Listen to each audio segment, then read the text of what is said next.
Coast Guard Commander diri naman sa Bacolod kag Negros Occidental, Commander Joe Lobis Mercurio. Isang tanong, isang sagot. Straight to the point. Commander Joe, good morning. Welcome diri sa Straight to the Point with Radyo Man Surge. May umaga sa pananang sa ganyan talaga po sa Radyo Man Surge. Commander Mercurio lang sa poster ng Negros. Oo. So far sir, no, mayroon kita sa gale warning number 10 agin pagwa, no. So after sitting pagwa sa gale warning, so kumusta naman ang sitwasyon naton dira, no, sa Bradco? Well, so din sir, maton nga biyahe although may mga temporary stoppages kita, which means na pwede naton cancel may isang tilalang oras para mapalipat ng layon sa tempo. But then again, may mga biyahe pa kita sir nga pag magkamay-kamay na. Okay. So, ang kumusta naman na ito sining dumanggas sa Bacolod trip, sir? Ang mga fast craft na ito subong nagkansilar ka mas ang biyahe nila? Well, may mga araw sila sir na temporary nga mga stoppages sa nila nga voyages from Bacolod or Bradco to Dumangas Port.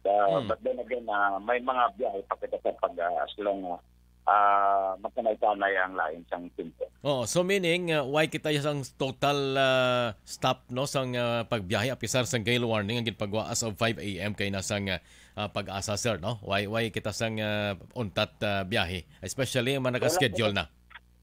Yes sir, wala kita sa mandatory nga cancellation of trips, but then again we can suspend trips depending on the prevailing condition and our professional judgment sa area in reference sir sa movement of vessels during heavy weather natin ng circular. Okay. So far sa inyo sining monitoring daw ka manageable pagidman ang sitwasyon sa atos nga kadagatan subong Commander Mercurio sir.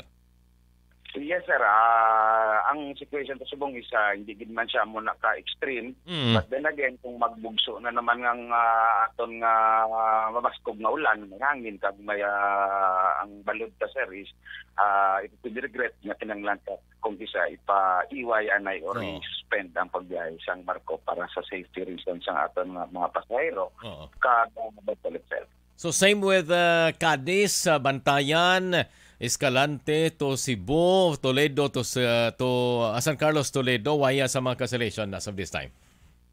Yes sir, may ara kita sir sa mga sir sa mga area sa outside sa Northern Negros province nga nag-cancel sila totally because of the prevailing situation sir sa gale warning nga galabot na wave height sa 2.5 to 4.5 meters as of the latest forecast from Pagano. Ano na siyang biyahe, sir? Dira sa may Northern Negros? Roro na siya? Sa Northern Negros, dira sa Sagay kag, Escalante kag San Carlos. Nga, hindi siya sir mandatory, but then again siya nasiling ko na sir, paiway anay ang biyahe kung mabaskog ang sitwasyon kag gina-communicate naman sir sa adjacent nga ports kung sabihin sila padulong. Okay, sige. May mga reported ka mga stranded passengers as of this time, Commander Mercurio? As of this time, sir, diri sir sa Negros sir, or sa Bacolod sir, wala pa kita sir sang na-finalize nga total nga stranded. But then again, kung may mga regular port nga may biyahe nga pang sabihin sir, may mga pasahero ginapa-advise na sila nga kung ma-delay or ma-suspend ang ilang biyahe sir. Sige. Salamat gid Coast Guard Commander Mercurio kag keep safe man atong mga PCG personnel, no? Kay timalan naton nagaupod man kamo sa mga rescue operations, no? Especially diri sa aton sa Bacolod sir, may mga naupdan kamo nga mga rescue operations? Yes sir, alin sir sa kahapon sa alas 12 sa kagabihon, nag-deploy na kita sir sa sa Sumbag sa mga aton rescue personnel to include Bago and recently sir, diri sir sa Mandalagan. But then again, the report or the coverage of this sir will be siguro sir tama sir na sa CDR mo sir makuha since this is a consolidated rescue operation sir. Okay, sige. Salamat gid sir. Morning sa inyo. Salamat man sir. Ngayong aga. DYHB. Tutok sa Bagyo Update.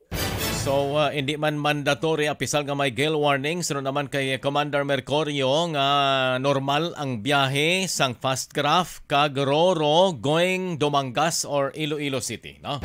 May mga cancellation gid lamang ang Escalante